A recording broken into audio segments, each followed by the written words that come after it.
ನಿಲ್ಲಿರ.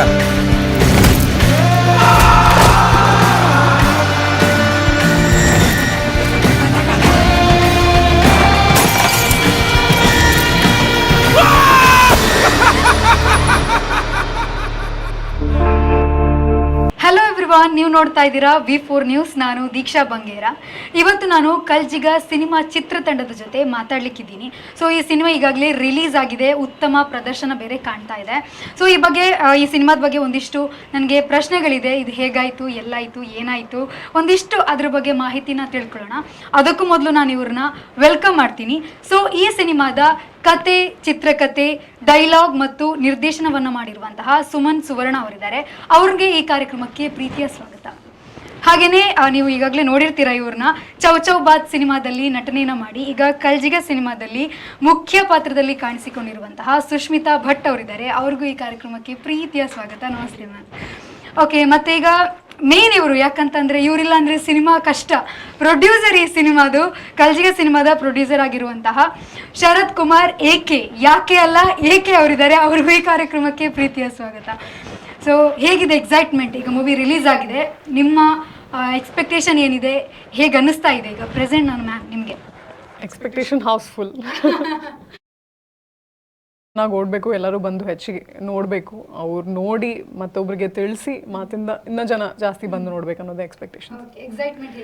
Excitement ತುಂಬ ಇದೆ. ಅಂದರೆ ಏನಿರುತ್ತೆ ರಿಯಾಕ್ಷನ್ ಈಚೆ ಬಂದಮೇಲಿಂದ ಅವ್ರಿಗೆ ಹೇಗೆ ಅನಿಸುತ್ತೆ, ಎಂಟರ್ಟೈನ್ಮೆಂಟ್ ಆಗ್ತಿದೆಯಾ ಅವ್ರಿಗೆ, ಅವ್ರು ಕೊಟ್ಟಿರೋ ದುಡ್ಡಿಗೆ, ಬೈ ಮಾಡಿರೋ ಟಿಕೆಟ್ಗೆ ಇದು ಬರ್ತಿದೆಯಾ ಅನ್ನೋದಕ್ಕೆ ಒಂದು ಎಕ್ಸೈಟ್ಮೆಂಟ್ ಇದಾಗ್ತಿದೆ ಅಷ್ಟೇ.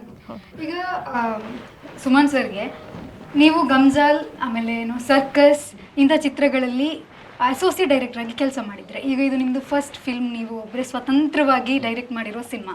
ಸೊ ನಿಮ್ಗೆ ಹೇಗೆ ಅನ್ನಿಸ್ತಾ ಇದೆ? ಅದೇ ಅಂದರೆ ಅದು ಗಿರ್ಗಿಟ್, ಸರ್ಕಸ್, ಗಮ್ಜಾಲ್ ಅದೆಲ್ಲ ಕಾಮಿಡಿ ಎಂಟರ್ಟೈನ್ಮೆಂಟ್ ಸಿನಿಮಾ. ಇದು ಆ ಥರ ಅಲ್ಲ, ಇದೊಂದು ಕಂಟೆಂಟ್ ಓರಿಯೆಂಟೆಡ್, ಕಥಾ ಆಧಾರಿತ, ವಿಷಯ ಆಧಾರಿತ ಸಿನಿಮಾ. ಸೊ ಅದಕ್ಕೂ ಇದಕ್ಕೂ ತುಂಬ ವ್ಯತ್ಯಾಸ ಇದೆ ಪ್ರಿಪ್ರೇಷನಲ್ಲಿ. ಏನೆಲ್ಲ ಪ್ರಿಪೇರ್ ಮಾಡಿದ್ದೀರಾ? ಅಂದರೆ ಈಗ ರೈಟರ್ ನೀವೇನೇ ಇರೋದು, ಸೊ ಇದಕ್ಕೆ ಇನ್ಸ್ಪಿರೇಷನ್ ಏನು ಸರ್? ಇನ್ಸ್ಪಿರೇಷನ್ ಏನಂತಂದರೆ, ನಮ್ಮ ಜೀವನದಲ್ಲಿ ನಾವು ಇಲ್ಲಿ ತುಳುನಾಡಿನಲ್ಲಿ ಎಲ್ಲ ಒಂದು 10 ಹೆಜ್ಜೆ ನಡೆಯುವಾಗ ಅಲ್ಲಲ್ಲಿ ಒಂದು ನಮಗೆ ದೇವಸ್ಥಾನ, ಗುಡಿಗಳೆಲ್ಲ ಸಿಗುತ್ತೆ. ನಾವೆಲ್ಲ ಈ ಸ್ಪಿರಿಚುವಲ್ ತುಂಬ ಕನೆಕ್ಟೆಡ್ ಆಗಿರೋ ಜನಗಳು ಈ ಕಡೆ. ಸೊ ಅದೇ ನಮಗೆ ಒಂದು ಇನ್ಸ್ಪಿರೇಷನ್ ಈ ಸಿನಿಮಾ ಮಾಡೋದಕ್ಕೆ. ಸೊ ನಾವೊಂದು ಏನೋ ಒಂದು ಕತೆ ಇತ್ತು, ಆ ಕತೆ ಒಂದು ಕಾಲ್ಪನಿಕವಾಗಿ ಇದ್ದರೂ ಕೂಡ ನಮ್ಮ ತುಳುನಾಡಿನ ದೈವದೇವರ ಕಾರ್ಣಿಕವನ್ನು ಆ ಸಿನಿಮಾದಲ್ಲಿ ನಾವು ತೋರಿಸ್ಬೇಕಂತ ಒಂದು ಮನಸ್ಸಿಗೆ ಒಂದು ಬಂದ ಒಂದು ಇಚ್ಛೆ, ಅದನ್ನು ಸಿನಿಮಾದಲ್ಲಿ ಹಾಗೆ ಮಾಡಿದ್ರು. ಇದರಲ್ಲಿ ಯಾವುದು ನೈಜ ಘಟನೆ ಇಲ್ಲ, ನೈಜ ಘಟನೆ ಇಲ್ಲ, ಎಲ್ಲ ಒಂದು ಕಾಲ್ಪನಿಕ ಕತೆ. ಆದರೆ ಅದು ಕೋಸ್ಟಲ್ ಬೆಲ್ಟ್, ನಮ್ಮ ಕರಾವಳಿ ಭಾಗಕ್ಕೆ ಸಂಬಂಧಪಟ್ಟ ಒಂದು ಫ್ಯಾಮಿಲಿಯಲ್ಲಿ ನಡೆಯುವ ಕಥೆಯನ್ನು ಆಯ್ಕೆಯನ್ನು ಮಾಡಿದ್ವಿ. ಟೋಟಲ್ ಎಷ್ಟು ಡೇ ಬೇಕಾಯಿತು ಸರ್ ನಿಮಗೆ? ನಮಗೊಂದು ಟೋಟಲ್ ಆಗಿ ಸ್ಕ್ರಿಪ್ಟ್ ಬರೆಯೋದಕ್ಕೆ ಏನಿಲ್ಲ, ಒಂದು 2 ವೀಕ್ಸ್. ಅದು ನಾವು ಬೇರೆ ಎಲ್ಲ ಸಿನಿಮಾ ಮಾಡುವಾಗ ಒಂದು ತುಂಬ ಕೂತ್ಕೊಂಡು, ಹೌದು, ಒಂದು ಅರ್ಧ ತಿಂಗಳು ಅದು ಕೊಡ್ತೀವಿ, ಒಂದು 6 ತಿಂಗಳು ಅದರ ಮೇಲೆ ಫಿಲ್ಟರ್ ಮಾಡಿ ಮಾಡಿ ಮಾಡಿ ಆ ಥರ. ಇದು ಅದು ನಾವು ಅನ್ಕೊಂಡು ಮಾಡಿದ ಸಿನಿಮಾ ಅಲ್ಲ, ನಾವು ಪ್ಲ್ಯಾನ್ ಮಾಡಿದ ಸಿನಿಮಾ ಅಲ್ಲ. ಅದು ನಮ್ಮ ಹತ್ರ ದೇವರ ಪ್ರೇರಣೆ ಕೊಟ್ಟು ಮಾಡಿಸಿದ ಥರ ಇದೆ. ಅದು ಹೇಗೆ ಇವಾಗೊಂದು ಕತೆ ಬರೋವಾಗ ನಮಗಿರುತ್ತೆ, ನಿಮಗಿದು ಹೇಗೆ ಹೊಳಿತು ಅಂತ ಹೇಳಿದರೆ, ನಾನು ಬೇರೆ ಸ್ಕ್ರಿಪ್ಟ್ ಬಗ್ಗೆ ಹೇಳ್ತೇನೆ. ನಾನು ಒಂದು ಟ್ರಾವೆಲ್ ಮಾಡುವಾಗ ನನಗೆ ಇದು ತಲೆಗೆ ಬಂತು, ಇದು ಬಂತು ಹೀಗೆ. ಇದು ನನಗೆ ಶುರುವಾದದ್ದು ಹೇಗೆ ಶುರುವಾಗಿದೆ, ಹೇಗೆ ಬರೆದಿದ್ದೇನೆ ಇಲ್ಲಿವರೆಗೆ ಅದರ ಒಂದು ನೆನಪು ಕೂಡ ನನ್ನ ತಲೆಯಲ್ಲಿಲ್ಲ. ಇವಾಗ ಹೇಳೋದಾದರೆ ನನಗೇನು ಗೊತ್ತಿಲ್ಲ ಹೇಗೆ ಇದು ತಲೆಗೆ ಬಂತು, ಹೇಗೆ ಮಾಡಿದೆ, ಹೇಗೆ ಹೋಗಿ ಅದನ್ನು ಪ್ರೊಡ್ಯೂಸರ್ಗೆ ಹೇಳಿದೆ. ಆ 15 ದಿನದಲ್ಲಿ ನಡೆದ ಒಂದು ನೆನಪು ಕೂಡ ನನಗೆ ಇವಾಗ ಇಲ್ಲ ತಲೆಗೆ. ಪ್ರೊಡ್ಯೂಸರ್ಗೆ ಹೇಳುವಾಗ, ನಿಮಗೆ ಇವ್ರ ಕತೆ ಹೇಳುವಾಗ, ಯಾಕಂದ್ರೆ ನೀವು ಪ್ರೊಡ್ಯೂಸ್ ಮಾಡ್ಬೇಕಂದ್ರೆ ನೀವು ನೋಡ್ತೀರಾ ಕತೆ ಹೇಗಿದೆ, ಇದು ಹೇಗೆ ಅಂತ. ಸೊ ನೀವು ಅದನ್ನು ಈ ಸಿನಿಮಾಗೆ ನೀವು ಪ್ರೊಡ್ಯೂಸ್ ಮಾಡ್ಬೇಕು ಅಂತ ಅಂದ್ಕೊಂಡಿರೋ ಮುಖ್ಯ ಕಾರಣ ಏನು ಸರ್? ಮುಖ್ಯ ಕಾರಣ ಮೇಡಮ್, ಇಲ್ಲಿ ಈ ದಕ್ಷಿಣ ಕನ್ನಡದಲ್ಲಿ ಮೊದಲನೇದಾಗಿ ಒಂದು ಧಾರ್ಮಿಕ ಶಕ್ತಿಯ ಒಂದು ಒಲವು ಜಾಸ್ತಿ ಇದೆ. ಪ್ರತಿ ಹೆಜ್ಜೆನಲ್ಲೂ ನಮಗೆ ನಾವು ಏನೇ ಒಂದು ಒಳ್ಳೆಯದು ಕೆಟ್ಟದ್ದು ಮಾಡೋದಾದರೆ, ಸೊ ನಮಗೊಂದು ಭಯ ಅನ್ನೋದು ಹಿಂದೆ ಇರುತ್ತೆ. ಕಾರಣ ದೇವರು, ದೈವ ನಮಗೇನಾದರೂ ತೊಂದರೆ ಕೊಡುತ್ತಾ ಅನ್ನೋದು. ಸೊ ಇಲ್ಲಿ ಇರೋದು ಅದರಿಂದಾಗೆ ನಮಗೇನಾಗುತ್ತೆ ಅಂತಂದರೆ, ಎಷ್ಟು ಕೆಟ್ಟ ವಿಚಾರಗಳು ಅವಾಯ್ಡ್ ಆಗ್ತದೆ, ಸೊ ಎಷ್ಟು ಒಳ್ಳೆಯದು ನಡೆಯುತ್ತೆ ಇಲ್ಲಿಂದ. ಬಂದು ಹೇಳಿದಾಗ ಅದೇ ವಿಚಾರದ ಮೇಲೆ ಒಂದು ಸಿನಿಮಾ ಇದೆ ಅಂದಾಗ ಅದನ್ನು ನಾನು ಒಪ್ಕೊಂಡೆ ಖುಷಿಯಿಂದ. ಹೌದು. ಅರ್ಜುನ್ ಸರ್ ಕೂಡ ಇದ್ರು, ಈಗ ಪ್ರೆಸೆನ್ಸ್ ಅವ್ರು ಇಲ್ಲ, ಬಟ್ ಆದ್ರೂ ಅವರ ಆಕ್ಟಿಂಗ್ ಆಗಿರ್ಬೋದು, ಅವರು ವರ್ಕ್ ಮಾಡಿರೋದು ಈ ಸಿನಿಮಾಗೆ ಅವ್ರು ಎಷ್ಟು ಪ್ರಿಪೇರ್ ಆಗಿದ್ದಾರೆ ನಿಮ್ಗೆ ಯಾರಾದ್ರೂ ಗೊತ್ತಿದ್ರೆ ಹೇಳಿ. ಪ್ರಿಪೇರ್ ಅಂತ ಅವರು ಅವರ ನಾನು ಆ್ಯಕ್ಚುಲಿ ಅವ್ರಿಗೆ ನನಗೆ ತುಂಬ ಇಷ್ಟ ಆದಂಥ ನಟ ನನಗೆ. ಸೊ ಫಸ್ಟ್ ನನ್ನ ಹತ್ರ ಕತೆ ಬಂದಾಗ ನಾನು ಅವ್ರನ್ನೇ ರೆಫರ್ ಮಾಡಿದ್ದು. ಸೊ ಬಿಕಾಸ್ ಅವ್ರದ್ದು ಹೈಟು ಫಿಟ್ಟು ಕಲ್ಲರು ನಮ್ಮ ಸಿನಿಮಾಗೆ ಬೇಕಾದಂಥ ಅವರು. ಸೊ ಹಾಗಾಗಿ ಅವರು ನನಗೆ ಬೇಕಂತ ಹೇಳಿ ಅನಿಸಿತ್ತು. ಸೊ ಡೈರೆಕ್ಟ್ರು ಅದನ್ನು ಕತೆನ ಅವ್ರು ನೋಡಿಕೊಂಡು ಅದಕ್ಕೆ ಓಕೆ ಕೊಟ್ಟರು. ಸೊ ಮತ್ತೆ ಅರ್ಜುನ್ ಅವ್ರ ಹತ್ರ ಅವರೇ ಅಪ್ರೋಚ್ ಮಾಡಿದಾಗ ಸೊ ಅದನ್ನು ಅವರು ಹೇಗೆ ಅವ್ರಿಗೆ ಒಪ್ಪಿಗೆ ಕೊಟ್ಟರು ಅನ್ನೋದು ಅವ್ರಿಗೆ ಗೊತ್ತಿದೆ ಚೆನ್ನಾಗಿ. ನಾನು ಹೋಗಿ ಅವರಿಗೆ ಮೊದಲು ಹೇಳಿದೆ, ಅಂದರೆ ನನಗೊಂದು ಗೊಂದಲ ಇತ್ತು, ಅವ್ರಿಗೆ ಅದು ಇಷ್ಟ ಆಗುತ್ತಾ, ಓಕೆ ಮಾಡ್ತಾರೆ, ರಿಜೆಕ್ಟ್ ಮಾಡ್ತಾರಾ. ಆದರೆ ನಾನದೇ ಒಂದು ಸಿಂಪಲ್ ಆಗಿ ಮುಗಿಸುವಂತ ಹೇಳಬೇಕಾ ಅಥವಾ ಕ್ಲಿಯರಾಗಿ ಎಲ್ಲ ಬಿಡಿಸಿ ಹೇಳಬೇಕಾ ಕೇಳಿದಾಗ ಎಲ್ಲ ಕ್ಲಿಯರಾಗಿ ಹೇಳಿ ವಿತ್ ಸ್ಕ್ರೀನ್ ಪ್ಲೇ ಅಂತ ಹೇಳುವಾಗ ನಾನು ಅದನ್ನು ಎಕ್ಸ್ಪ್ಲೈನ್ ಮಾಡಿದೆ. ಅವರದ್ದು ವಿಷನ್ ಚೆನ್ನಾಗಿದೆ, ನಾನು ಹೇಳುವಾಗಲೇ ಅವರು ಅದನ್ನು ಕಲ್ಪನೆ ಮಾಡ್ಕೊಳ್ತಾ ಇದ್ರು. ಹಾಗೆ ಅವರು ಅದಕ್ಕೆ ತುಂಬ ಇನ್ವಾಲ್ವ್ ಆಗ್ತಾ ಕೊನೆಗೆ ಇಲ್ಲ ನಾನು ಈ ಕತೆ ಮಾಡ್ತೇನೆ. ಇದಕ್ಕಿಂತ ಮುಂಚೆ ನನಗೊಂದು 12 ಡೈರೆಕ್ಟರ್ಸು 12 ಸ್ಕ್ರಿಪ್ಟ್ ತಂದಿದ್ರು, ಯಾವುದನ್ನು ನಾನು ಆಕ್ಸೆಪ್ಟ್ ಮಾಡಿಲ್ಲ, ಇದನ್ನು ನಾನು ಖಂಡಿತ ಮಾಡ್ತೇನೆ ಅಂತ ಹೇಳುವಾಗ ನನಗೂ ಕಾನ್ಫಿಡೆನ್ಸ್ ಬಂತು. ಮತ್ತು ಎಲ್ಲ ಆರ್ಟಿಸ್ಟ್ಗಳ ಹತ್ರ ಹೋದಾಗ ಅವರು ಕತೆ ನೋಡ್ಕೊಂಡೇ ಒಪ್ಕೊಂಡಿದ್ದು ಮಾಡೋದಕ್ಕೆ. ಆವಾಗ ನಮ್ಗೆ ಅದೊಂದು ಕಾನ್ಫಿಡೆನ್ಸ್ ಇತ್ತು. ಮತ್ತು ಬರೀ ಎಕ್ಸಿಕ್ಯೂಷನ್ ಮೇಲೆ ಮಾತ್ರ ನಮಗೆ ಗಮನ ಇದ್ದಿದ್ದು, ಕತೆಯನ್ನು ಯಾವ ರೀತಿ ಎಕ್ಸಿಕ್ಯೂಟ್ ಮಾಡ್ತೀವಿ ಅಂತ. ಅದು ಇವತ್ತು ಆಗಿದೆ. ಅದಕ್ಕೂ ನಮಗೆ ಆ್ಯಕ್ಟರ್ಗಳು ತುಂಬ ಸಪೋರ್ಟ್ ಮಾಡಿದ್ದಾರೆ. ಅರ್ಜುನ್ ಅವರು ತುಂಬ ಅವರ ಕ್ಯಾರೆಕ್ಟ್ರನ್ನು ಡೀಪಾಗಿ ತಗೊಂಡು ಅದಕ್ಕೆ ಪ್ರಿಪರೇಷನ್ ಎಲ್ಲ ಮಾಡ್ತಿದ್ರು. ಅವರೇ ಹೇಳ್ತಿದ್ರು, ನಾನು ಬಿಸಿಲಲ್ಲೆಲ್ಲ ಓಡಾಡ್ತಿದ್ದೆ, ಕ್ಯಾಪ್ ಆಗ್ತಿರ್ಲಿಲ್ಲ, ಸ್ಕಿನ್ ಕಲರನ್ನು ಟ್ಯಾನ್ ಮಾಡಿದ್ದೆ, ಅದನ್ನು ಮಾಡ್ತಿದ್ದೆ. ಆ ಥರ ಎಲ್ಲ ಅವರು ಆ ಪಾತ್ರಕ್ಕೆ ಹೋಗಿ ಅಷ್ಟು ಪ್ರಿಪರೇಷನ್ ಮಾಡುವಾಗ ನಮಗೂ ಖುಷಿ ಆಗ್ತಿತ್ತು. ಅಂದರೆ ಆರ್ಟಿಸ್ಟ್ಗಳು ಅಷ್ಟು ಡೆಡಿಕೇಶನ್ ಕೊಡ್ತಾರೆ ಅಂತ. ಓಕೆ, ಈಗ ನೀವು ಅರ್ಜುನ್ ಸರ್ ಬಗ್ಗೆ ಹೇಳಿದ್ರಿ, ಈಗ ನಾನು ಸುಷ್ಮಿತಾ ಅವ್ರ ಹತ್ರ ಕೇಳೋದು, ನೀವು ಯಾವ ಥರ ಇದಕ್ಕೆ ಪ್ರಿಪೇರ್ ಆದ್ರಿ ಮ್ಯಾಮ್ ಕ್ಯಾರೆಕ್ಟರ್ಗೆ? ಕ್ಯಾರೆಕ್ಟರ್ ಅಂದರೆ ಫಸ್ಟು ಡೈರೆಕ್ಟರ್ ಸರ್ ನನಗೆ ಹೇಗೆ ಹೇಳಿದ್ರು ಈ ಥರ ಇರಬೇಕು, ಹೀಗೆ ಅಂದರೆ ಒಬ್ಬರ ಮಡದಿಯಾಗಿ ಆ್ಯಕ್ಟ್ ಮಾಡಬೇಕಂತಂದರೆ ಏನೇನು ಮಾಡಬೇಕಾಗತ್ತೆ ಅದೆಲ್ಲ ಎಕ್ಸ್ಪ್ಲೈನ್ ಮಾಡಿದ್ರು, ಕಥೆಯಲ್ಲಿ ಹೆಂಗೆ ಇರಬೇಕಂತ. ಅದ ನಂತರ ಐ ಥಿಂಕ್ ನನಗೆ ಮೇಯ್ನಾಗಿ ಇದ್ದಿದ್ದು ಲ್ಯಾಂಗ್ವೇಜ್ ಪ್ರಾಬ್ಲಮ್. ಬಿಕಾಸ್ ಇಲ್ಲಿಯ ಆ್ಯಕ್ಸೆಂಟ್ ಅಲ್ಲಿ ಬರಬೇಕಂತ ಹೇಳಿ ಇದು ಮಾಡಿದ್ದು. ಸೊ ನನ್ನ ಡೈಲಾಗ್ಸ್ ಎಲ್ಲ ಪ್ರಾಕ್ಟೀಸ್ ಮಾಡಿಸ್ತಿದ್ರು, ಸೀನ್ ಮುಂಚೆ ಪ್ರಾಕ್ಟೀಸ್ ಮಾಡಿಸ್ತಿದ್ರು. ಸೊ ಹಾಗೆ ಪ್ರಿಪೇರ್ ಮಾಡಿದ್ದು. ಇದಕ್ಕೆ ನೀವು ವರ್ಕ್ಶಾಪ್ ಏನಾದರೂ ಮಾಡಿದ್ರಾ? ವರ್ಕ್ಶಾಪ್ ಅಂತ ಏನೂ ಮಾಡಿಲ್ಲ. ಅಂದರೆ ಐ ಥಿಂಕ್ ಸ್ಪಾಟಲ್ಲೇ ಸತಿ ಮಾಡಿ ಆಮೇಲಿಂದ ಸೀನ್ಗೆ ಪ್ರಿಪೇರ್ ಮಾಡ್ತಿದ್ರು. ಹೌದು ಸರ್. ಈಗ ಡೈರೆಕ್ಷನ್ ಅಂತ ಬಂದಾಗ ನಿಮ್ಗೆ ಇದರಲ್ಲಿ ಯಾವುದಾದ್ರೂ ಚಾಲೆಂಜಿಂಗ್ ಅಂತ ಏನಾದರೂ ಅನಿಸಿದೆಯಾ? ನಮಗೆ ಚಾಲೆಂಜಿಂಗ್ ಅಂತಿದ್ದಿದ್ದೇ ಈ ನಿದ್ದೆ ಕೆಡುವುದಕ್ಕೆ ತುಂಬ ಕಷ್ಟ ಆಗ್ತಿತ್ತು ನಮಗೆ. ಅಂತಂದರೆ ಮುಂಚೆ ಕೂಡ ಸಿನಿಮಾದಲ್ಲಿ ಮಾಡುವಾಗ ನಮಗೆ ಡೇ ಶೂಟಲ್ಲಿ ಎಷ್ಟು ಬೇಕಾದರೆ ಗಮ್ಮತ್ತಲ್ಲಿ ನಾವು ಶೂಟ್ ಮಾಡ್ತೀವಿ. ನೈಟ್ ಅಂತಂದರೆ ನನಗೆ ಅದು ಆಗೋದಿಲ್ಲ. ನಾನು ಎಲ್ಲೇ ಆದರೂ ಹೋಗಿ ಒಂದು ಸುಳ್ಳೆಲ್ಲೇ ಆದರೂ ಅರ್ಧ ಗಂಟೆ ಮಲಗಿ ಬರ್ತಿದ್ದೆ, ಯಾರಿಗೂ ಗೊತ್ತಾಗದಾಗೆ. ನೈಟಲ್ಲಿ ಅದೊಂದು 2-3 ಗಂಟೆವರೆಗೆ ಮಾತ್ರ ವರ್ಕ್ ಮಾಡೋಕ್ಕಾಗೋದು. ಆಮೇಲೆ ಅದು ನಮ್ಮ ಬಾಡಿ ಮೈಂಡ್ ಕೇಳೋದಿಲ್ಲ. ಇದರಲ್ಲಿ ನನಗೆ ಅದೇ ಭಯ ಇದ್ದಿದ್ದು, ಎಷ್ಟು ನೈಟ್ ಶೆಡ್ಯೂಲಲ್ಲಿ ಇದೆ, ನಮಗೆ ಆಗುತ್ತಾ ಮಾಡಲಿಕ್ಕೆ. ಅಸೋಸಿಯೇಟ್ ಮಾಡುವಾಗ ಮೇನ್ ಡೈರೆಕ್ಟರ್ ಇರ್ತಾರೆ, ನಾವು ಅಲ್ಲಿ ಜಾರ್ಕೋಬೋದು ಮೆಲ್ಲ. ನಾವೇ ಡೈರೆಕ್ಟರ್ ಆಗಿರುವಾಗ ನಮಗೆ ಆ ಥರ ಮಾಡೋಕ್ಕಾಗಲ್ಲ. ಆದರೆ ಅಲ್ಲಿ ಫಾರ್ವರ್ಡ್ ಆಗ್ತಿತ್ತು ಏನಂತಂದರೆ, ನಮ್ಮದು ಎಷ್ಟು ಟೈಟ್ ಶೆಡ್ಯೂಲ್ ಇತ್ತಂತಂದರೆ, ಇವತ್ತು ಮಧ್ಯಾಹ್ನ 2 ಗಂಟೆಗೆ ಶೂಟ್ ಸ್ಟಾರ್ಟ್ ಆದರೆ ಮುಗಿಯುವಾಗ ನಾಳೆ ಬೆಳಿಗ್ಗೆ 6 ಗಂಟೆ. ಅಲ್ಲಿಂದ ಮತ್ತೆ ನಾವು ರೂಮ್ಗೆ ಹೋಗಿ ಆಮೇಲೆ ಮತ್ತೆ ಮಧ್ಯಾಹ್ನ 2 ಗಂಟೆಗೆ ಬಂದು ಮತ್ತೆ ನೈಟ್ವರೆಗೆ ಇದೇ ರೀತಿ ಕಂಟಿನ್ಯೂಸ್ ಒಂದು 10-15 ದಿವಸ ಆಗ್ತಿತ್ತು. ಇಲ್ಲಿವರೆಗೆ ಯಾವ ಆರ್ಟಿಸ್ಟ್ಗೂ ಒಂದು ದಿನ ನಿದ್ದೆ ಆಗಲಿ, ಸುಸ್ತಾಗಲಿ, ಒಂದು ಹ್ಯಾಂಗ್ ಓವರ್ ಆಗಲಿ ಯಾವುದೂ ಇಲ್ಲ. ನಮಗೊಂದು ಆಶ್ಚರ್ಯ ಆಗ್ತಿತ್ತು, ನಾವು ಇದನ್ನು ಇಷ್ಟು ಹೇಗೆ ಮಾಡ್ತಿದ್ದೀವಿ ಈ ಥರ ಅಂತ. ಅಂದರೆ ಅದೊಂದು ಎನರ್ಜಿ ನಮ್ಮ ಒಳಗೆ ನಮ್ಮನ್ನು ಕೆಲಸ ಮಾಡಿಸ್ತಿತ್ತು. ಆ ಎನರ್ಜಿ ನಮ್ಮ ಸಿನಿಮಾದಲ್ಲಿ ಇರೋದು, ಅದು ನೋಡಿದ ಮೇಲೆ ಗೊತ್ತಾಗುತ್ತೆ. ಹಾಗೆ ಇದು ಲೊಕೇಶನ್ ಎಲ್ಲೆಲ್ಲ ಸರ್? ಇದು ಲೊಕೇಶನ್ ನಮಗೆ ಜಾಸ್ತಿ ಈ ನದಿ, ಸಮುದ್ರ ಆ ಥರ ಬೇಕಿತ್ತು. ಸೊ ನಾವು ಈ ಸುರತ್ಕಲ್, ಸಸೀತ್ಲು ಸುತ್ತಮುತ್ತ ಎಲ್ಲ ಮಾಡಿದ್ವಿ. ಆಮೇಲೆ ಮಂಗಳೂರು, ಉಡುಪಿ ಕಲೆ ಮಾಡಿದ್ವಿ. ಕಾಸ್ಟಿಂಗ್ ಎಲ್ಲ ಹೇಗಾಯಿತು ಸರ್?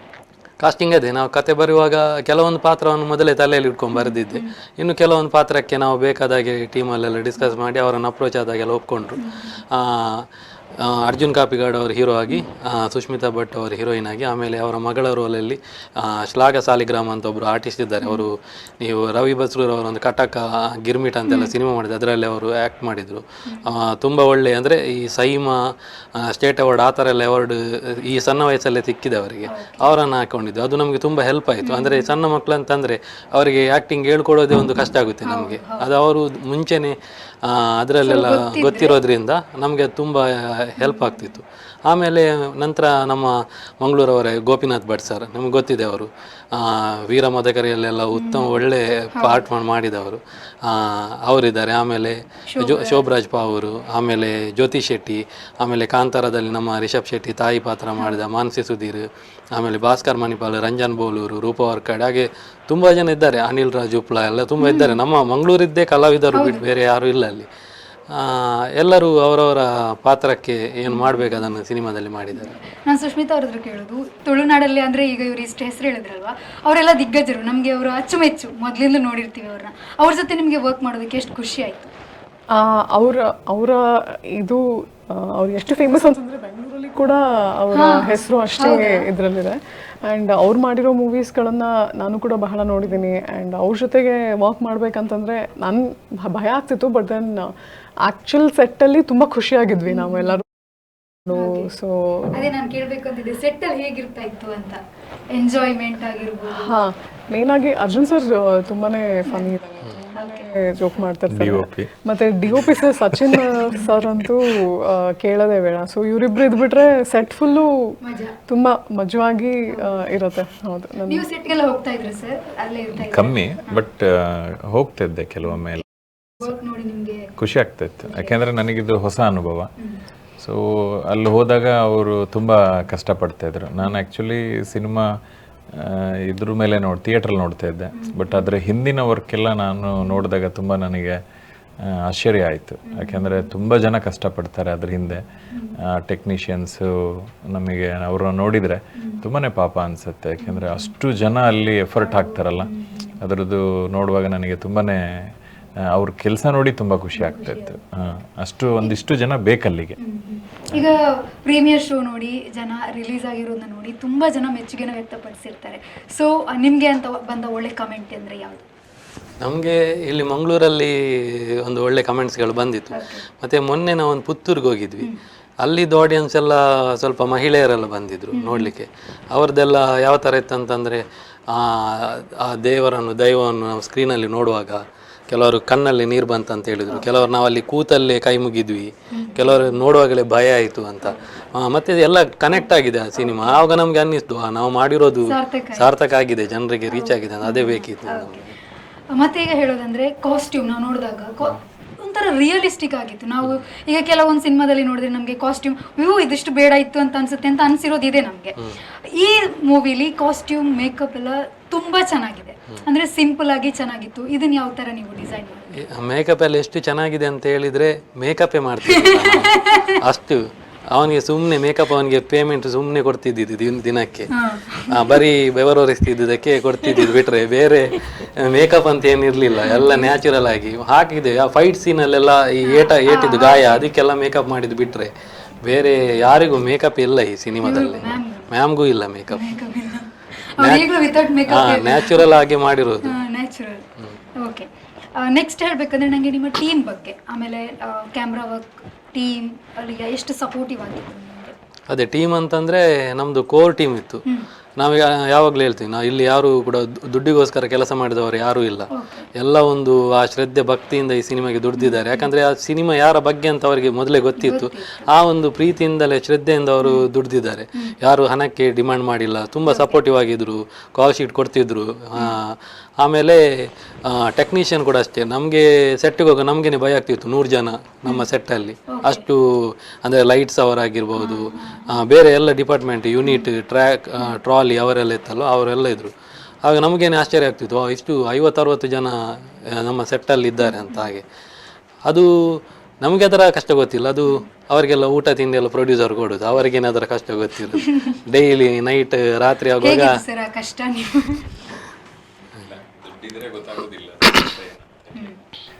ಆದರೂ ನಮ್ಮ ತಂಡದವರು ಅನವಶ್ಯಕವಾಗಿ ಖರ್ಚು ಮಾಡಲಿಲ್ಲ. ಅದರ ಬಗ್ಗೆ ನನಗೆ ತುಂಬ ಹೆಮ್ಮೆ ಇದೆ, ಖುಷಿ ಇದೆ. ಅಷ್ಟು ಜನ ಅವರು ಅಗತ್ಯವಾಗಿ ಎಷ್ಟು ಹಣ ಬೇಕೋ ಇದ್ದಾರೆ. ಸೊ ಸುಮ್ಮನೆ ಹೇಳಿದಾಗೆ ದುಡ್ಡಿಗೋಸ್ಕರ ಅಲ್ಲಿ ಯಾರೂ ಕೆಲಸ ಮಾಡಲಿಲ್ಲ. ಸೊ ಎಲ್ಲರೂ ಕೂಡ ಅವರ ಡೆಡಿಕೇಶನ್ ಮತ್ತು ಅವರ ಒಂದು ವರ್ಕ್ ಮೇಲೆ ಅವ್ರಿಗಿದ್ದಂಥ ಶ್ರದ್ಧೆ ನೋಡಿ ನನಗೆ ತುಂಬ ಖುಷಿ ಆಯಿತು. ಯಾಕೆಂದರೆ ನಮ್ಮ ಸಿನಿಮಾದಲ್ಲಿ ಹೆಚ್ಚು ನೈಟ್ ಶೂಟ್ಸ್ ಜಾಸ್ತಿ ಆಗಿದೆ. ಬೆಳಿಗ್ಗೆ 2 ಗಂಟೆಗೆ ಎಲ್ಲರೂ ಬರ್ತಾಯಿದ್ರು, ಬೆಳಿಗ್ಗೆ 6 ಗಂಟೆವರೆಗೂ ಅವರು ನಿಲ್ತಾಯಿದ್ರು ಪ್ಯಾಕಪ್ ಆಗಿ. ಸೊ ಅವೆಲ್ಲ ನೋಡಿದರೆ ತುಂಬಾ ಕಷ್ಟಪಟ್ಟಿದ್ದಾರೆ ಅಂತ ನನಗೆ ಖುಷಿ ಆಯಿತು. ಮ್ಯೂಸಿಕ್ ಬಗ್ಗೆ ಅಂದರೆ ಹಂಸಲೇಖ ಸರ್ ಅವರು ಇದಕ್ಕೆ ಕಂಪೋಸ್ ಮಾಡಿದ್ದಾರೆ. ಸೊ ಇದೆಷ್ಟು ಸ್ಪೆಷಲ್ ನಿಮಗೆ? ಅದೇ ನಾವು ಸಿನಿಮಾ ಮಾಡುವ ಅಂತ ಹೇಳುವಾಗ ನಾವು ಮ್ಯೂಸಿಕ್ ಡೈರೆಕ್ಟರನ್ನು ಹುಡುಕ್ತಿದ್ವಿ. ಆವಾಗ ನಮಗೆ ಹಂಸಲೇಖ ಸರನ್ನು ಮಾಡುವಂತಲೇ ಸಜೆಸ್ಟ್ ಮಾಡಿದೆ ನಮ್ಮ ಪ್ರೊಡ್ಯೂಸರ್ ಶರತ್ ಸರ್. ಯಾಕಂದರೆ ಅವರ ದೊಡ್ಡ ಅಭಿಮಾನಿ ಅವರು. ಸೊ ನಮ್ಮ ಸಿನಿಮಾಗೆ ಅವರು ಮಾಡಿದರೆ ಹೇಗೆ ಅಂತ ನನಗೆ ನಂಬಿಕೆ ಇರಲಿಲ್ಲ. ನಾವು ಹೊಸಬ್ರು, ಅವರ ದೊಡ್ಡ ಲೆಜೆಂಡ್, ಎಷ್ಟು ದೊಡ್ಡ ದೊಡ್ಡ ಲೆಜೆಂಡ್ಗಳು ಸಿನಿಮಾ ಮಾಡಿದ್ರು, ನಮಗೆ ಯಾಕೆ ಮಾಡ್ತಾರೆ ಅಂತ ಆ ಥರ ಇತ್ತು. ಆದರೆ ಇವರವರಿಗೆ ಸ್ವಲ್ಪ ಮೊದಲೇ ಇವರಿಗೆ ಪರಿಚಯ ಇದ್ದದ್ರಿಂದ ಇವರು ಕಾಲ್ ಮಾಡಿ ಕೇಳಿದಾಗ ಮೊದಲು ಅವರು ಆಗಲ್ಲ ಅಂತ ಹೇಳಿದವರು ಆಮೇಲೆ ಬನ್ನಿ ಮಾತಾಡು ಅಂತ ಹೇಳಿದ ಮೇಲೆ ಮತ್ತೆಲ್ಲ ನಮ್ಮ ಕತೆ ಎಲ್ಲ ಕೇಳಿ ಅವರು ಕೂಡ ಸರಿ ನಾನು ಮಾಡ್ತೇನೆ, ಒಪ್ಕೋತೇನೆ, ಮಾಡ್ತೇನೆ ಅಂತೇಳಿ ಮತ್ತೆ ಒಂದು ಸಾಂಗ್ ಇದೆ, ಚೆನ್ನಾಗಿ ಮಾಡಿದ್ದಾರೆ ಅದನ್ನು. DOP ಬಗ್ಗೆ DOP ಅದೇ ನಮ್ಮ ಸಿನಿಮಾದಲ್ಲಿ ಅಷ್ಟೊಂದು ಒಳ್ಳೆ ವಿಜುವಲ್ಸ್ ಎಲ್ಲ ಬರಬೇಕಂತಂದರೆ ನಮ್ಮ ಶಟರ್ ಬಾಕ್ಸ್ ಫಿಲಮ್ಸ್ನ ಸಚಿನ್ ಶೆಟ್ಟಿ ಅವ್ರದ್ದು ವರ್ಕ್ ಅದರಲ್ಲಿ ಹೈಲೈಟ್ ಆಗಿದೆ. ಅಂದರೆ ಅವರು ತುಂಬ ಚಾಲೆಂಜಿಂಗ್ ವರ್ಕರ್ ಅವರು ಎಂಥದ್ದೊಂದು ಕಷ್ಟದ ಸಿಚುವೇಶನ್ ಶಾರ್ಟ್ಸ್ ಎಲ್ಲ ತೆಗಿಬೇಕಿದ್ರು, ಎಷ್ಟೇ ಕಷ್ಟ ಇದ್ರು, ಎಷ್ಟೇ ರಾತ್ರಿ ನೈಟ್ ಇದ್ದರು, ಅದು ಬೇಕು ಇದು ಬೇಕಂತ ಹೇಳುವಾಗ ಕೆಲವೊಂದು DOPಗಳೆಲ್ಲ ಸ್ವಲ್ಪ ಅದು ರಿಸ್ಕ್ ಇದೆ ಅಂತ ಗೊತ್ತಾದರೆ ಅದನ್ನು ಜಾರ್ಕೋತಾರೆ, ಬೇಡ ಅದು ಬೇಡ, ಹೀಗೆ ತೆಗೆಯುವ ಹಾಗೆ ತೆಗೆಯುವ. ಇವರು ಆ ಥರ ಅಲ್ಲ, ಇವರು ಏನೇ ಹೇಳಿದ್ರು ಅದು ಆಗಲ್ಲ ಅಂತ ಅವರ ಬಾಯಲ್ಲಿ ಬರುವುದಿಲ್ಲ, ಅವ್ರು ಮಾಡ್ತಾರೆ. ಹಾಗೆ ಅವರ ವರ್ಕ್ ತುಂಬ ಪ್ಲಸ್ ಆಗಿದೆ ಸಿನಿಮಾದಲ್ಲಿ. ಈಗ ಇವ್ರು ಹೇಳಿದ್ರು ಹಂಸಲೇಖ ಸರ್ ಜೊತೆ ನೀವು ಡಿಸ್ಕಸ್ ಮಾಡಿ ಆಮೇಲೆ ಒಪ್ಸಿದ್ರಿ ಅಂತ. ಅದನ್ನ ಹೇಗಾಯ್ತು ಸರ್ ಅವ್ರನ್ನ ಒಪ್ಸೋದಕ್ಕೆ? ನೀವು ಯಾವ ಥರ ಟ್ರೈ ಮಾಡಿದ್ರಿ? ನಾನು ಅವ್ರಿಗೊಂದು ಸರಿ ಫೋನ್ ಮಾಡಿದಾಗ ಹೇಳಿದೆ ಈ ಥರ ಸರ್. ಅವರು ಇಲ್ಲ, ನಾನು ಸುಮಾರು ವರ್ಷ ಆಯಿತು, ಸೊ ನಾನು ಅದನ್ನು ಈಗ ಮಾಡ್ತಾ ಇಲ್ಲ ಅಂತ ಹೇಳಿದರು. ಆಮೇಲೆ 2 ಡೇಸ್ ಬಿಟ್ಟು ಅವರೇ ಫೋನ್ ಮಾಡಿದರು ನನಗೆ, ನೀವು ಬನ್ನಿ ನಾನು ಅದನ್ನು ಮಾಡಿಕೊಡ್ತೀನಿ ಅಂತ ಹೇಳಿ. ನನಗೆ ತುಂಬ ಆಶ್ಚರ್ಯ ಆಯಿತು. ಯಾಕೆಂದರೆ ಸುಮಾರು ಒಂದು 40ರಿಂದ 50 ಸಿನಿಮಾನ ಅವರು ರಿಜೆಕ್ಟ್ ಮಾಡಿದ್ರಂತೆ, ಮಾಡಲ್ಲ ಅಂತ. ಬಟ್ ನಮ್ಮ ಸಿನಿಮಾನ ಅವರು ತಗೊಂಡು ಒಂದು 2 ಸಾಂಗ್ ಮಾಡಿಕೊಟ್ಟಿದ್ದಾರೆ. ಮತ್ತು ಅದರದ್ದು BGMಗೆ ಏನಿದೆ ಅದು ನಮ್ಮ ಕರಾವಳಿ ಭಾಗದ್ದು ಕತೆ ಇರೋದ್ರಿಂದ BGMಗೆ ನಾವು ಇಲ್ಲಿ ಲೋಕಲ್ ನಮ್ಮ ಒಂದು ಪ್ರತಿಭೆ ಬೇಕಂತ ಹೇಳಿ ನಮ್ಮದು ಪುತ್ತೂರ್ದು ಪ್ರಸಾದ್ ಶೆಟ್ಟಿ ಅಂತ ಹೇಳಿ ಅವ್ರನ್ನ ತಗೊಂಡ್ವಿ. ಹಾಗಾಗಿ ಅವರಿಬ್ಬರು ಕಾಂಬಿನೇಷನ್ಸ್ ನಮ್ಮ ಸಿನಿಮಾದಲ್ಲಿ ಚೆನ್ನಾಗಿ ವರ್ಕ್ ಆಗಿದೆ. ಈಗ ನಾನು ನಿಮಗೆ ಕೇಳೋದಂದ್ರೆ, ಈಗ ಈ ಕೋಸ್ಟಲ್ ವುಡ್ ಅಲ್ಲಿ ಸುಮಾರಷ್ಟು ಜನ ಈ ದೈವಗಳ ಆಧಾರಿತ ಸಿನಿಮಾ ನಮಗೆ ಬೇಡ, ಆಮೇಲೆ ಒಂದಿಷ್ಟು ಜನ ಇಲ್ಲ ನಮಗೆ ಬೇಕು ಇಂಥ ಸಿನಿಮಾಗಳು ಅಂತ ಹೇಳ್ತಾರೆ. ಅವ್ರಿಗೆ ನೀವು ಏನು ಹೇಳೋದಕ್ಕೆ ಇಷ್ಟಪಡ್ತೀರಾ? ನೋಡಿ, ಈಗ ನಮ್ಮ ಸಮಾಜ ನಿಂತಿರೋದೇ ಒಂದು ನಂಬಿಕೆ, ಒಂದು ಶಕ್ತಿಯಿಂದನೇ ನಿಂತಿರೋದು. ಈಗ ನಾವೊಂದು ಇಮ್ಯಾಜಿನ್ ಮಾಡಿ, ಒಂದು ಪೊಲೀಸ್ ಅಥವಾ ಒಂದು ನಮ್ಮ ಮಿಲಿಟ್ರಿ ಸಿಸ್ಟಮ್ ಇಲ್ಲ ಅಂದರೆ ಸೊ ಏನಾಗ್ಬೋದು ನಮ್ಮ ದೇಶದ ಕತೆ ಅಂತ ಒಂದು ಕಲ್ಪನೆ ಮಾಡಲಿಕ್ಕೂ ಸಾಧ್ಯ. ಸೊ ಹಾಗೇ ಸೊ ನಮ್ಮ ಇಲ್ಲಿಯ ಒಂದು ದೈವ ಮತ್ತು ದೇವರ ಒಂದು ನಂಬಿಕೆ ಶಕ್ತಿಗಳಿಲ್ಲ ಅಂದರೆ ಅದೇ ರೀತಿ ನಮಗೆ ಒಂದು ತೊಂದರೆಗಳು ನಮಗೆ ಬಂದೇ ಬರುತ್ತೆ. ಸೊ ಹಾಗಾಗಿ ಈ ನಂಬಿಕೆ ಅನ್ನೋದೇನಿದೆ ಅದನ್ನು ನಾವು ನಮ್ಮ ಮಕ್ಕಳಿಗೇನಿದೆ ಅದನ್ನು ನಾವು ಫೀಡ್ ಮಾಡಲೇಬೇಕಾಗತ್ತೆ. ಅದನ್ನು ಹೇಳ್ಕೊಡ್ಲಿಲ್ಲ ಅಂತಂದರೆ ಅವರು ಆ ಕಲ್ಚರ್ನ ಬೆಳೆಸ್ಕೊಳ್ಳೋಕೆ ಸಾಧ್ಯನೇ ಇಲ್ಲ. ಈಗ ನಮಗೆ ನಮ್ಮ ತಂದೆ ತಾಯಿ, ನಮ್ಮ ಅಜ್ಜ ಅಜ್ಜಿ, ಸೊ ನಮ್ಮ ಮನೆ ದೇವ್ರು ಯಾವುದು, ಸೊ ನಮ್ಮ ಕುಲದೇವ್ರು ಯಾವುದು, ಸೊ ನಾವು ಯಾರಿಗೆ ಗೌರವ ಕೊಡಬೇಕು ಅದನ್ನೆಲ್ಲ ಹೇಳ್ಕೊಟ್ಟಿರೋದ್ರಿಂದನೇ ನಮಗೆ ಬಂದಿರೋದು. ಸೊ ಅದು ನಮ್ಮ ಸಿನಿಮಾ ಅನ್ನೋದೇನೆಂದರೆ ಅದೊಂದು ಮಾಧ್ಯಮ. ಸೊ ಅದನ್ನು ಎಲ್ಲರಿಗೂ ಅದನ್ನು ಒಂದು ಒಳ್ಳೆ ರೀತಿ ಒಂದು ಸಮಾಜಮುಖಿಯಾಗಿ ಕೆಲಸ ಮಾಡುವಂಥದ್ದು ಒಂದಿದೆ. ಸೊ ಇದಕ್ಕೆ ನೋಡಿ, ಈಗ ಮಾಡಬಾರ್ದು ಮಾಡಬೇಕು ಅನ್ನೋದ್ರ ಬಗ್ಗೆ ನಾವು ಡಿಸ್ಕಷನ್ ಬಂದಾಗ ಕೆಟ್ಟದನ್ನು ಮಾಡಬಾರ್ದು, ಅದನ್ನು ನಾನು ಒಪ್ಕೊಳ್ತೀನಿ. ಈಗ ಒಂದು ದೇವರಿಗೆ ಒಂದು ಅವಮಾನ ಮಾಡೋದಾಗ್ಲಿ ಅಥವಾ ಅಪಹಾಸ್ಯ ಮಾಡೋದಾಗ್ಲಿ ಅದು ನಾವು ಕೂಡ ಅದನ್ನು ಖಂಡಿಸ್ತೀವಿ. ಸೊ ಒಳ್ಳೆದನ್ನು ತೋರಿಸೋದ್ರಲ್ಲಿ ತಪ್ಪೇನಿಲ್ಲ ಅಂತ ಹೇಳಿ ಇದು ಮೊನ್ನೆ ನಮ್ಮ ಸಿನಿಮಾ ನೋಡಿ ಒಬ್ಬರು ರಿವ್ಯೂ ಬಂದು ಏನು ಹೇಳಿದ್ರು ಅಂದರೆ, ಸೊ ನಮ್ಮ ಈ ಒಂದು ಟೈಮ್ನಲ್ಲಿ ಸೊ ನಮ್ಮ ಮಕ್ಕಳು ಪಬ್ಬು ಬಾರು ಅನ್ನೋ ಒಂದು ಸ್ಥಿತಿಯಲ್ಲಿ ಇರಬೇಕಾದ್ರೆ ಇಂಥ ಸಿನಿಮಾನ ನಾವು ನಮಗೆ ಕೊಟ್ಟಿದ್ದು ತುಂಬ ಒಳ್ಳೆಯದಾಯಿತು ಅಂತ ಹೇಳಿದರು. ನಮಗೆ ಅದು ಸಾಕು ನಮಗೆ. ಯಾಕೆಂದರೆ ಸೊ ಕೆಲವರಿಗೆ ಆ ಬದಲಾವಣೆ ಬಂತಲ್ಲ ತಲೆಯಲ್ಲಿ, ಅದು ನಮಗೆ ಬೇಕಾಗಿದ್ದಿದ್ದು, ಅದು ನಮ್ಮ ಕೆಲಸ ಆಗಿತ್ತು ಅಷ್ಟೇ. ಅದೇ ಅಂದರೆ ನಾನು ಸಣ್ಣವನಾಗಿರುವಾಗ ನಾವು ಅಂದರೆ ಮುಂಚೆಲ್ಲ ತುಂಬ ಸಿನಿಮಾಗಳೆಲ್ಲ ತುಂಬ ಭಕ್ತಿ ಪ್ರಧಾನ ಸಿನಿಮಾಗಳೆಲ್ಲ ಬರ್ತಿತ್ತು ಟಿ ವಿ ಚಾನಲಲ್ಲಿ.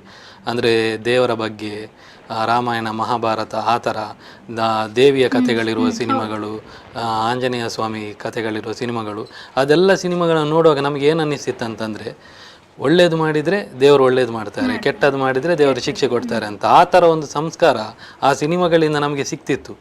ಹಾಗೆ ಅದು ನಮಗೊಂದು ಆ ಒಂದು ಒಳ್ಳೆ ದಾರಿ ಇದರಲ್ಲಿ ಬರೋದಕ್ಕೆ ಆ ಸಿನಿಮಾಗಳು ಹೆಲ್ಪ್ ಮಾಡ್ತಿತ್ತು. ಆದರೆ ಇವಾಗಿನ ಒಂದು ಪ್ರಸ್ತುತ ಇದರಲ್ಲಿ ಆ ಭಕ್ತಿ ಪ್ರಧಾನ ಸಿನಿಮಾಗಳು ಎಲ್ಲೂ ಇಲ್ಲ, ಯಾವ ಲ್ಯಾಂಗ್ವೇಜಲ್ಲೂ ಬರ್ತಾ ಇಲ್ಲ. ಆವಾಗ ನಮ್ಗೆ ಏನಾಗುತ್ತೆ, ಈ ಥಿಯೇಟ್ರಿಗೆ ಹೋದರೆ ಸಿನಿಮಾಗೆ ಹೋದರೆ ಎಲ್ಲ ಕಡೆ ರೌಡಿಸಮ್, ಹೊಡಿ ಬಡಿ ಕಡಿ ಕ್ರೌರಿ ಅದನ್ನು ಕೆಲವೊಂದು ಆ್ಯನಿಮಲ್ ಅಂತ ಸಿನಿಮಾಗಳನ್ನು ಜನರೇ ಬಹಿಷ್ಕಾರ ಮಾಡ್ತಿದ್ರು.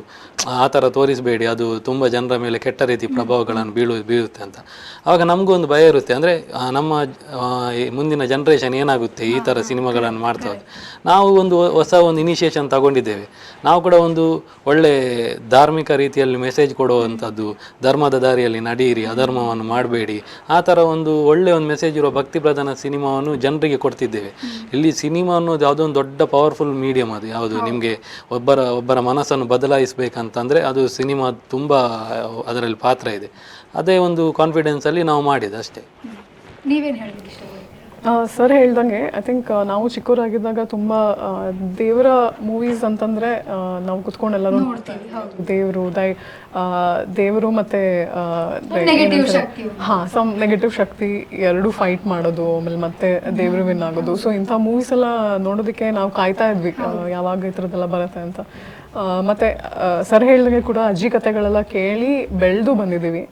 ಮತ್ತು ಮುಂದಿನ ಜನ್ರೇಷನ್ಗೆ ಅದು ಏನಾದರೂ ಪಾಸ್ ಆನ್ ಆಗಬೇಕಂತಂದರೆ ಈ ಮೂವಿ ಮೂಲಕನೇ ಪಾಸ್ ಆನ್ ಆಗಬೇಕು. ಸೊ ಅಂಥದ್ರಲ್ಲಿ ನಾವು ಮಾಡಿರೋದು ಒಂದು ಏನಂತಾರೆ, ಒಂದು ಹಿಸ್ಟ್ರಿ ಕ್ರಿಯೇಟ್ ಮಾಡುತ್ತೆ ಅಂತ ಹೇಳಿದಾಗ ನಮಗೆ ಖುಷಿ ಇದೆ. ಆ್ಯಂಡ್ ಪ್ಲಸ್ ನಾವು ಯಾವ ಇಂಟೆಂಟ್ ಮೇಲೆ ಮಾಡಿದ್ದೀವಿ ಅನ್ನೋದು ಇಂಪಾರ್ಟೆಂಟ್. ಸೊ ನಮ್ಮ ಇಂಟೆನ್ಷನ್ ಒಳ್ಳೆಯದಾಗಿದೆ, ಪ್ಲಸ್ ನಾವು ತೋರಿಸ್ತಿರೋದು ಒಂದು ಒಳ್ಳೆ ಕಥೆ ಅಂದಾಗ ಅದು ಪಾಸ್ ಆನ್ ಆಗಬೇಕು ಎಲ್ಲರಿಗೂ ಅನ್ನೋದೇ ನಮ್ಮ ಇಂಟೆನ್ಷನ್. ಈಗ ಕೊನೆಯದಾಗಿ ನಾನು ಈ ಮೂವಿ ಎಲ್ಲೆಲ್ಲ ರಿಲೀಸ್ ಆಗಲಿಕ್ಕಿದೆ? ಅದೇ ಮೇಯ್ನಾಗಿ ನಾವು ಅದು ಕರಾವಳಿ ಭಾಗದ ಕಥೆ ಆಗಿರೋದ್ರಿಂದ ಕರಾವಳಿಯವರು ಎಲ್ಲೆಲ್ಲಿದ್ದಾರೆ ಅದನ್ನೆಲ್ಲ ಟಾರ್ಗೆಟ್ ಮಾಡಿ ಬಿಡ್ತಿದ್ದೇವೆ. ಮೇಯ್ನಾಗಿ ಇಲ್ಲಿ ದಕ್ಷಿಣ ಕನ್ನಡ, ಉಡುಪಿ, ಕುಂದಾಪುರ ಮತ್ತು ಈ ಪುತ್ತೂರು ಆ ಕಡೆ ಎಲ್ಲ ಬೆಲ್ಟಲ್ಲಿ ಆಗುತ್ತೆ. ಆಮೇಲೆ ಬೆಂಗಳೂರಲ್ಲಿ ತುಂಬ ಜನ ತಮ್ಮ ತುಳುವರೆಲ್ಲ ಇದ್ದಾರೆ ಈ ಕಡೆ ಕರಾವಳಿ ಭಾಗದವರು. ಅವರಿಗೋಸ್ಕರ ಬೆಂಗಳೂರಲ್ಲಿ ಎಲ್ಲ ಮಲ್ಟಿಪ್ಲೆಕ್ಸ್ಗಳಲ್ಲೆಲ್ಲ ಬರ್ತಾ ಇದೆ. ಅದರ ಅಪ್ಡೇಟ್ ಗೊತ್ತಾಗಬೇಕಂತಂದರೆ ಎಲ್ಲ ಅವರವರ ಲೊಕೇಶನಲ್ಲಿರೋ ಥಿಯೇಟರ್ಸನ್ನು ಬುಕ್ ಮೈ ಶೋ ಆ್ಯಪಲ್ಲಿ ಸರ್ಚ್ ಮಾಡಿದರೆ, ಅದು ಎಂಕ್ವೈರಿ ಮಾಡಿದರೆ ಗೊತ್ತಾಗುತ್ತೆ. ಆಮೇಲೆ ಮೈಸೂರಲ್ಲಿದೆ, ಆಮೇಲೆ ನಮ್ಮ ಬೆಳಗಾವಿ, ಬೀದರ್, ಕುಂದಾಪುರ ಆಗಿರ್ಬೋದು, ಹಾಸನ ಆಗಿರ್ಬೋದು, ಶನಿವಾರ ಸಂತೆ ಆಗಿರ್ಬೋದು, ದಾವಣಗೆರೆ, ಆ ಥರ ಅದು ತುಂಬ ಲಿಸ್ಟ್ ಇದೆ ನಮ್ಮದು.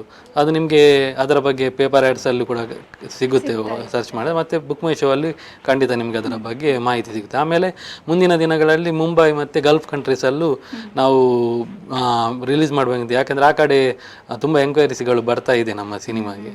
ಅದಕ್ಕೆ ಓಕೆ, ಈಗ ಸುಷ್ಮಿತ್ ಅವರು ನೀವೇನು ಹೇಳ್ತೀರಾ ಕೊನೆಯದಾಗಿ? ಕೊನೆಯದಾಗಿ ನಾನು ಹೇಳೋದಿಷ್ಟೇ, ಹೆಚ್ಚು ಜನನ ಕರ್ಕೊಂಡು ಬಂದು ನಮ್ಮ ಮೂವಿನ ನೋಡಿ ಏನು ಫೀಡ್ಬ್ಯಾಕ್ ಇದೆ ಅಂತ ನಮ್ಗೆ ಹೇಳಿದ್ರೆ ನಮಗೂ ಗೊತ್ತಾಗುತ್ತೆ ನೆಕ್ಸ್ಟು ನಾವು ಯಾವ ಸ್ಟೆಪ್ ತೊಗೋಬೋದು, ಯಾವ ಥರ ಮೂವಿಗಳು ಮಾಡ್ಬೋದು, ನಾವು ಹೇಗೆ ಇಂಪ್ರೂವ್ ಆಗ್ಬೋದು ಅನ್ನೋದು ನಮಗೂ ಗೊತ್ತಾಗುತ್ತೆ. ಪ್ಲಸ್ ನೀವು ಬರೋರೆಲ್ಲರೂ ತುಂಬ ಚೆನ್ನಾಗಿ ಇಷ್ಟಪಡ್ತೀರಾ, ಒಂದು ದೈವಿಕ ಒಂದು ಮನೋಭಾವದಿಂದ ಅದು ನೀವು ಹೊರಗೆ ಬರ್ತೀರಾ ಅನ್ನೋ ಕಾನ್ಫಿಡೆನ್ಸ್ ನಮಗಂತೂ ಇದೆ. ಸೊ ಅದಕ್ಕೆ ಹೆಚ್ಚು ಜನ ಬಂದು ನೋಡಿ ನಿಮ್ಮ ಅನಿಸಿಕೆನ ಇದರ ಬುಕ್ ಮೈ ಶೋಲ್ಲಾಗಲಿ ಅಥವಾ ಯಾವುದಾದ್ರೂ ಸೋಷಿಯಲ್ ಮೀಡಿಯಲ್ಲಿ ನಿಮ್ಮ ರಿವ್ಯೂಸ್ನ ಹಾಕಿದ್ರೆ ಬೇರೆಯವ್ರಿಗೂ ಹೆಲ್ಪ್ ಆಗುತ್ತೆ ನೋಡೋಕ್ಕೆ. ಸೊ ನಮ್ಮ ಸಿನಿಮಾನ ಹೇಗೆ ಯಾಕೆ ನೋಡಬೇಕು ಅನ್ನೋದ್ರ ಬಗ್ಗೆ ಹೇಳೋದು ನಮ್ಮ ಪ್ರೇಕ್ಷಕರಿಗೆ. ಸೊ ನಾವು ನೋಡಿ, ಒಂದು 10ನೇ ಕ್ಲಾಸ್ ಕೆಳಗಡೆ ಇರ್ತಕ್ಕಂಥ ಮಕ್ಕಳಿಗೆ ಇಂಡಿಪೆಂಡೆಂಟಾಗಿ ಸಿನಿಮಾ ನೋಡಿ ಗೊತ್ತಿರಲ್ಲ ಮತ್ತು ಹೋಗೋಕ್ಕೂ ಧೈರ್ಯ ಮಾಡಲ್ಲ. ಸೊ ಅವ್ರನ್ನ ಕರ್ಕೊಂಡು ಹೋಗೋದು ಪೇರೆಂಟ್. ಸೊ ಎಸ್ಪೆಷಲಿ ನಮ್ಮ ಸಿನಿಮಾನ ಅಂಥ ಪೇರೆಂಟ್ಸ್ ತನ್ನ ಮಕ್ಕಳ ಜೊತೆ ಬಂದು ಧೈರ್ಯವಾಗಿ, ಖುಷಿಯಾಗಿ, ಹೆಮ್ಮೆಯಿಂದ ನೋಡ್ಬೋದು. ಯಾಕೆಂದರೆ ನಮಗೆ, ಸೊ ನನಗೊಂದು ನೆನಪಿದೆ, ನಮಗೆ ಅಯ್ಯಪ್ಪ ಸ್ವಾಮಿದು ಒಂದು ಸಿನಿಮಾ ಬಂದಿತ್ತು. ಸೊ ನಮ್ಮನ್ನೆಲ್ಲ ನಮ್ಮ ತಂದೆ ತಾಯಿ ಕರ್ಕೊಂಡೋಗಿ ತೋರಿಸಿದ್ರು. ಸೊ ಇತ್ತೀಚಿನ ದಿನಗಳಲ್ಲಿ ಆ ರೀತಿ ಒಂದು ಸಿನಿಮಾಗಳು ನಾವು ಬರಲಿಲ್ಲ. ಬಟ್ ನಮಗೆ ಒಂದು ಹೆಮ್ಮೆ ಇದೆ. ಸೊ ನಮ್ಮ ಸಮಾಜಕ್ಕೆ ನಮಗೆ ಒಂದು ಒಳ್ಳೆ ಸಿನಿಮಾ ಇದೆ. ಸೊ ನಮಗೆ, ನಾನು ಅದನ್ನೇ ಹೇಳ್ತಾ ಇದ್ದೆ, ನಾನು ಪ್ರೊಡ್ಯೂಸರ್ ಆಗಿ ತುಂಬ ಹಣ ಖರ್ಚು ಮಾಡಿರ್ಬೋದು, ಬಟ್ ಹಣ ಬರುತ್ತೋ ಇಲ್ವೋ ಅದು ಸೆಕೆಂಡರಿ. ಬಟ್ ಒಂದು ಒಳ್ಳೆಯ ಜನಗಳಿಗೆ ಒಂದು ಚಿತ್ರ ಕೊಟ್ಟಿದ್ದೀವಿ ಅನ್ನೋ ಹೆಮ್ಮೆ ನಮ್ಮ ಸಂಸ್ಥೆಯಿಂದ ಇದೆ. ಹಾಗಾಗಿ ಪ್ರತಿಯೊಬ್ಬರು ಪ್ರೇಕ್ಷಕರು ಕೂಡ ಅಷ್ಟೇ, ಕುಟುಂಬ ಸಮೇತ, ಅದು ಒಬ್ಬರೇ ಬರೋದು ಬೇಡ. ಸೊ ಎಲ್ಲರೂ ಬಂದರೆ ಒಂದು ಅದರಲ್ಲೂ ಕೂಡ ಮಹಿಳಾ ಪ್ರಧಾನ ಒಂದು ಚಿತ್ರ ಇದೆ. ಸೊ ಮಹಿಳೆಯರಿಗಾಗಿ ವಿಶೇಷವಾಗಿ ಒಂದು ಭಕ್ತಿ ಪ್ರಧಾನ ಚಿತ್ರ ಇರೋದ್ರಿಂದ ಎಲ್ಲರೂ ಬಂದು ಆ ಸಿನಿಮಾನ ನೋಡಿದರೆ ಸೊ ನಮಗೂ ಒಂದು ಖುಷಿ. ಸಿನಿಮಾ ಅವ್ರ ಕೈಲಿದೆ. ಸೊ ಹಾಗಾಗಿ ಬಂದು ನೋಡಬೇಕು ಅನ್ನೋದನ್ನು ನಾನು ಅವ್ರ ಹತ್ರ ಕೇಳ್ಕೊಳ್ತೀನಿ. ಸೊ ನಿಮ್ಗೆಲ್ಲರಿಗೂ ಥ್ಯಾಂಕ್ ಯು ಸೋ ಮಚ್ ನಮ್ಮ ಜೊತೆ ಬಂದು ಇಷ್ಟೊತ್ತು ಮಾತಾಡಿ ಸಿನಿಮಾದ ಬಗ್ಗೆ ಒಂದಿಷ್ಟು ಮಾಹಿತಿನ ನಮಗೆ ನೀಡಿದ್ದಕ್ಕೆ ನಿಮಗೆಲ್ಲರಿಗೂ ತುಂಬ ಹೃದಯದ ಧನ್ಯವಾದಗಳು.